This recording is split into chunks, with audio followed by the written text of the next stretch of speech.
God gave regulations to the people of Israel in the book of Leviticus chapter 13 about anyone that has skin disease. And in 14 now we'll be looking at the purification for anyone that has such skin disease, how to go about it, how to purge yourself from such disease. My darling, I hope you're ready. Let's continue reading from Leviticus chapter 14 from verse 1. The Lord gave Moses the following regulations about the ritual purification of those of you cured of a deadly skin disease. On the day you are to be pronounced clean, you shall be brought to the priest, and the priest shall take you outside the camp and examine you. If the disease is healed, the priest shall order that 2 ritual clean bears be brought, along with a piece of cedar wood, a red cord, and a sprig of hyssop. Then the priest shall order that one of the bears be killed over a cloud bowl containing fresh spring water. He shall take the other bird and dip it together with the cedar wood, the red cord, and the hyssop, and the blood of the bird that was killed.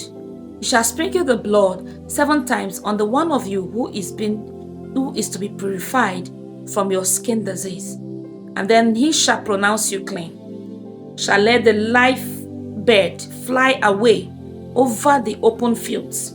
You shall wash your clothes, shave off your hair, and take a bath. You will then be ritually clean. You may enter the camp, but you must live outside your tent for 7 days. On the 7th day you shall again shave your head, your beard, your eyebrows, and all the rest of your hair on your body. You shall wash your bodies and take a bath, and then you will be ritually clean. On the 8th day you shall bring 2 male lambs and 1 female lamb, a year old, that are without any defect, 5 pounds of flour mixed with olive oil, and a half pint of olive oil. The priest shall take you and these offerings to the entrance of the tent of the Lord's presence. Then the priest shall take one of the male lambs, and together with the half pint of oil, he shall offer it as a repayment offering. He shall present them as a special gift to the Lord for the priest. He shall kill the lamb in the holy place where the animals for the sin offerings and the burnt offerings are killed. He must do this because the repayment offering, like the sin offering, belongs to the priest and is very holy. The priest shall take some of the blood of the lamb and put it on the lump of the right ear, on the thumb of the right hand, and on the big toe of the right foot of the one of you to be declared ritually clean. The priest shall take some of the olive oil and pour it in the palm of his own left hand, dip a finger of his right hand in it, and sprinkle some of it 7 times there in the Lord's presence. He shall take some of the olive oil that is in the palm of his hand and some of the blood of the lamb and put them on the lobe of the right ear, on the thumb of the right hand, and on the big toe of the right foot, and of one of you to be declared ritually clean. He shall put the rest of the oil that is in the palm of his hand on your head. In this way he shall perform the ritual purification. Then the priest shall offer the sin offering and perform the ritual of purification. After that, he shall kill the animal for the burnt offering and offer it with the grain offering on the altar.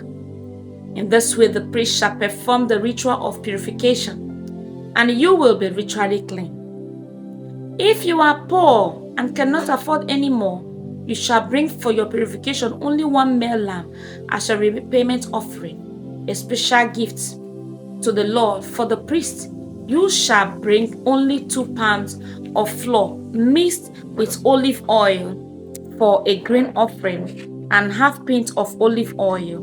You shall also bring 2 doves or 2 pigeons, 1 for the sin offering and 1 for the burnt offering.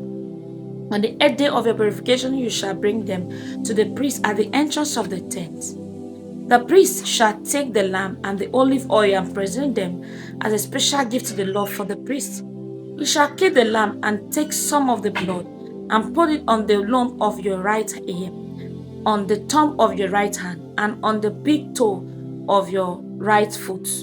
The priest shall pour some of the olive oil in the palm of his own left hand, and with a finger of his right hand, sprinkle some of it 7 times there in the Lord's presence.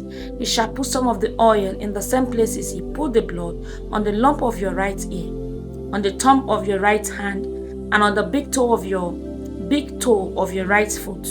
The rest of the oil that is in his palm he shall put on your head, and in this way perform the ritual of purification. Then he shall offer one of the does of pigeons as a sin offering, and the other as the burnt offering with the grain offering. In this way the priest shall perform the ritual of the purification. This is the law for those who have a dreaded skin disease, but who cannot afford the normal offerings required for this purification. 33. The Lord gave Moses and Aaron the following regulations about houses affected by spreading mildew. These were to apply for the people of Israel enter the land of Canaan, which the Lord was going to give them as their possession. If any of you find out that the Lord has sent mildew on your house, then you must go and tell the priest about it. The priest shall order everything to be moved out of the house before he goes to examine the mildew. Otherwise, everything in the house will be declared unclean. Then he shall go to the house and examine the mildew. If there are greenish or reddish spots that appear to be eaten into the wall, he shall leave the house and lock it up for 7 days. On the 7th day he shall return and examine it. If the mildew has spread, he shall order that the stones on which the mildew is found be removed and thrown into some unclean place outside the city. After that, he must have all the interior walls scraped on the plaster dumped in an unclean place outside the city.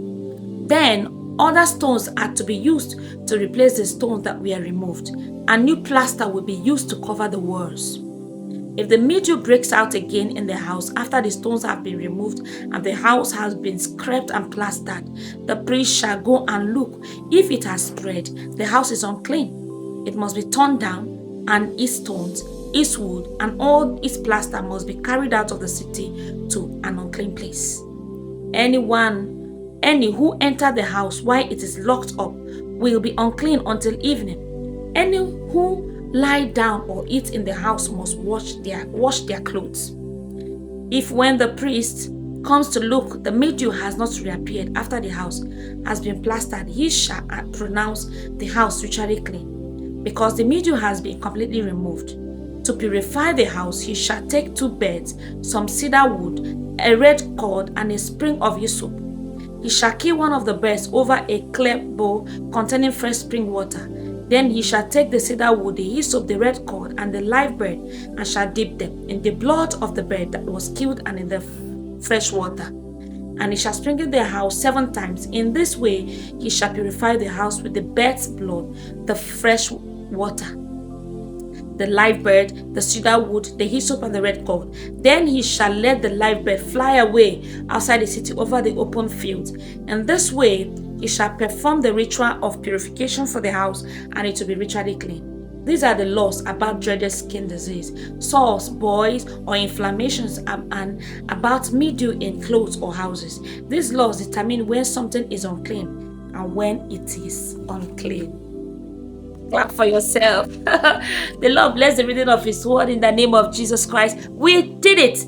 Finally, we are done with the book of Leviticus chapter 14. And we'll be going to Leviticus 15 by the time we return back. God bless you for joining. I love you. Meditate on the word we are reading. And this word indeed will pave way for me and for you too. God bless you for joining. The Lord keep you, the Lord guide you. The Lord make a way for you where there seems to be no way, in Jesus' mighty name. I love you. See you later.